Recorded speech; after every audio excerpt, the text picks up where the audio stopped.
Siapa yang buat Samsung mengamuk kali ni? Aku tengok Samsung A56 5G ni update software sampai 6 tahun, security pun sampai 6 tahun. Tak cukup dengan tu, dia masukkan juga ada hampir 7 AI dalam phone mid-range ni. Gila betul Samsung ni. Lepas tu pula bentuk kamera dia yang baru ni ada orang cakap macam Sony Xperia. Betul ke? Apa lagi yang menarik dekat Samsung A56 5G ni?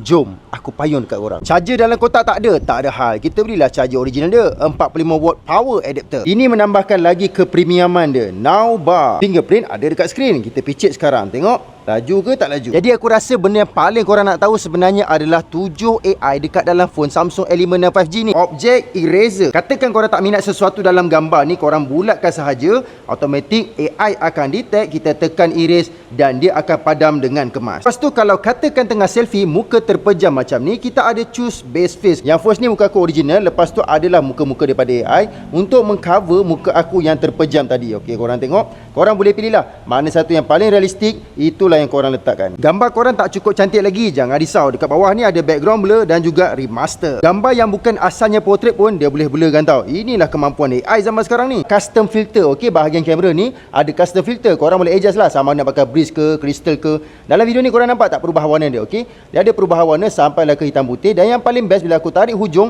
korang boleh gunakan gambar-gambar asal sebagai algoritma untuk filter gambar yang baru. Untuk video pun korang boleh letakkan juga filter tau. Hebat betul lah kamera Samsung. Sekarang ni kita nak tengok pula auto trim dekat dalam studio. Kita picit je dekat tepi bawah ni. Aku dah faham dah. Tadi footage asal agak panjang, sekarang ni dia ambil ngam-ngam saja dekat mana yang bahagian dia rasa benda tu menarik. Korang tengok, betul-betul dekat bahagian action saja. Kalau aku tunjukkan video asal, memang ada delay sikit lah. Sambil-sambil budak-budak skateboard ni tengah berjalan kan, ada boring sikit. Lepas tu kita ada pula AI select. Okey, korang tekan saja dekat sini, bahagian tepi tarik dulu.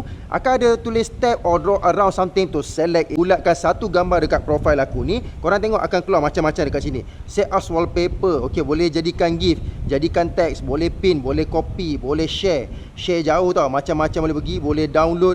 Macam-macam. Kebanyakan phone murah memang nak benda ni, tapi Samsung dah ada dah. Tekan lama-lama ada apa? Circle to search. Okey, nak search audio pun boleh. Okey, korang bulatkan saja apa-apa dekat skrin, automatic dia akan bawa ke Google search. Yang terakhir, read aloud. Sesuai untuk korang yang nak tahu pasal berita tapi malas nak baca, nak dengar saja. Okey, korang tengok dan dengarkan.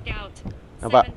Dia baca satu persatu berita. Umpama ada, sejujurnya aku rasalah kali ni hampir ke semua mid-range daripada semua jenama kalah dua benda besar ni, iaitu update dan juga AI. Aku tahu semua nak tengok hasil kamera daripada A56, tapi A36 5G ada sampai pula dah.